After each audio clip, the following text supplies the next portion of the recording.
Pois eu escollín lecturas de 2 libros e escollín o primeiro que publiquei e o último que teño publicado, e escollínos porque o primeiro é de relatos, que é un formato que a mí me gusta moito, que é intentar condensar as historias en formatos pequenos, non?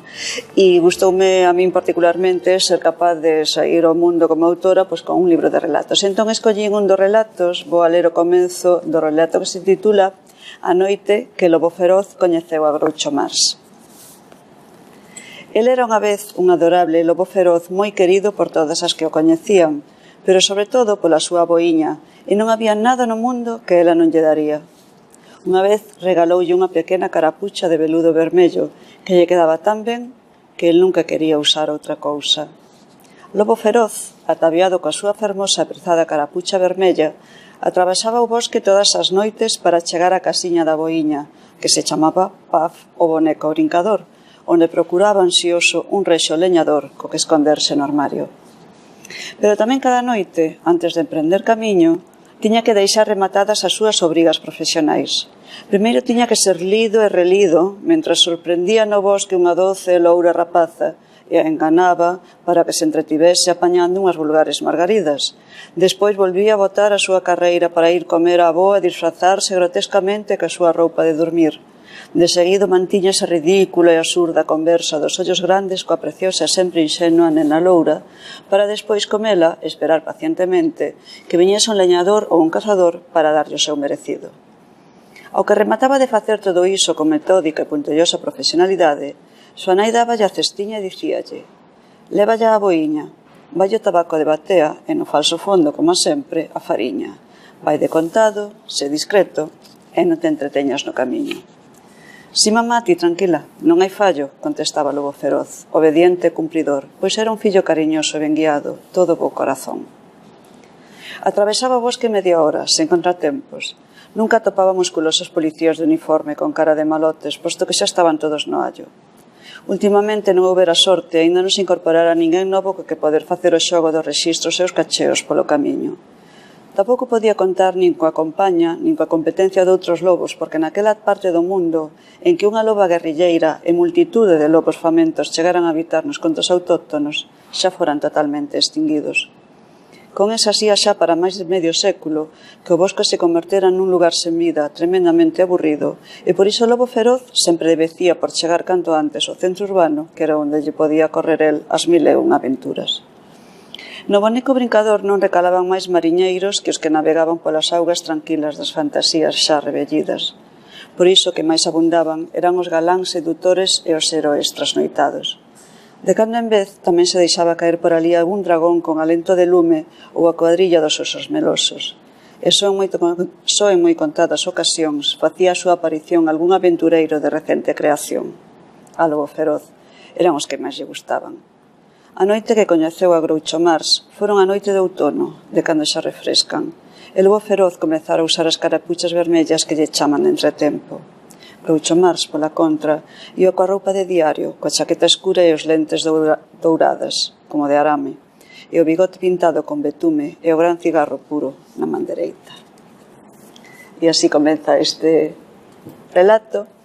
E no último libro que veño de publicar, que se titula Xa vemos palmeiras, é o único libro que publiquei polo momento que non é estritamente de ficción, senón que se move a medio camiño entre o libro de viaxes, que é un tipo de literatura que a mí me gusta moito, a memoria e tamén unha certa autocrítica e ensaio.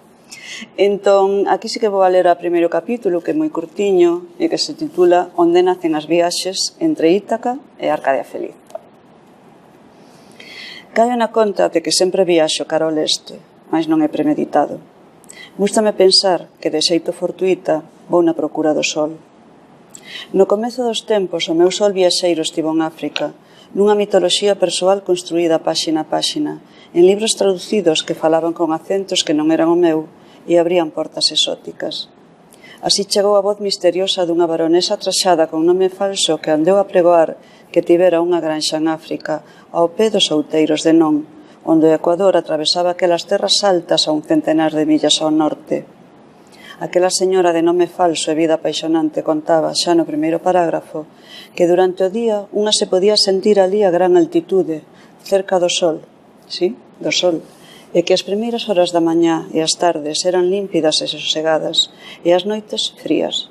E aqueles días africanos e as súas noites, coas súas promesas e os seus galanos, íanse metendo polas fendas da xanela do vertedoiro da nosa casa de Caxeva, lugar situado no fondo da parroquia de Saídres, concello de Silleda, terras do Deza, onde eu lía refuxiada da xeada ou da choiva detrás da cociña de ferro, cos pés a quecer, enriba do tiro da chimenea.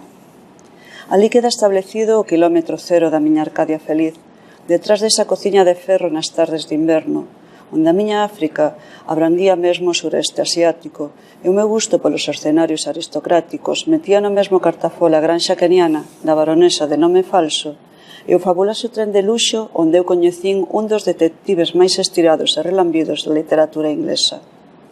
O tren do luxo inalcanzable e mesmo impensable para unha rapaza dunha aldea do interior de Galiza traría detrás a historia da muller que lle deu sona internacional, unha escritora de gran personalidade que, a súa vez, protagonizou unha vida tan fascinante como novelesca.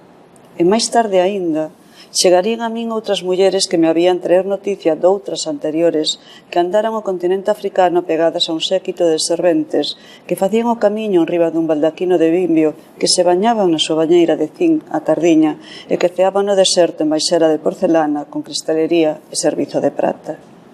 Todas europeas, todas ricas e todas colonialistas e colonizadoras. Chegaron á miña vida para eu soñar cos camiños de pó vermello moito antes de eu souber da existencia do concepto eurocentrismo ou escoitarse que era falar da diferenza entre viaxeira e turista. E cando quedei idade para viaxar por min mesma, tiven a mala fortuna de non contar nin cos medios económicos para facelo, nin coa suficiente determinación e enxeño para percorrer o mundo só co posto.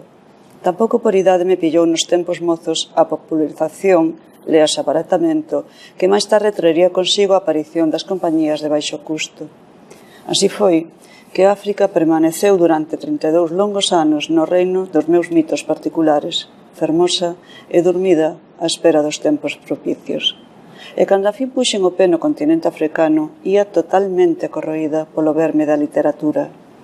Era ainda o tempo en que eu quería andar o mundo como outras mulleres o andaran antes e contalo para que outras rapazas o puderan ler nas tardes de inverno como eu o lera na cociña da miña casa familiar. Ese tempo mudou, mais o verme permanece. Como senón acabaría eu por querer escribir este libro? Eu sei que a miña felicidade está en soñar e nos meus soños viaxo. A miña Ítaca é unha illa feita de viaxes. Navego nos mares procelosos da vida cotiá entre madrugóns, notas de prensa, retencións de tráfico, listas da compra, eventos sociais, compromisos familiares e festas de gardar, pero sempre co temón orientado cara a un horizonte de expectativas viaxeiras. Detrás desa liña é onde eu intúe unha sorte de fogar. Nos comezos dos tempos tiña a seguridade de que nacera para ser viaxeira exploradora. Mais tarde houben de rebaixar a marca ao simple viaxeira. Agora que din as estatísticas que estou xa na mediana idade, sei seguro que nin viaxeira exploradora nin viaxeira secas. Son unha común e vulgar turista. Adoro saír pola porta da miña casa cunha maleta na man, un itinerario programado e un billete no móvil. Sí, son turista e non penso renegar. Son turista radical. Mas esa certeza tardaría en chegar. Primeiro, houben de pasar o estreito, poñer un pé no Rif e atravesar o Atlas.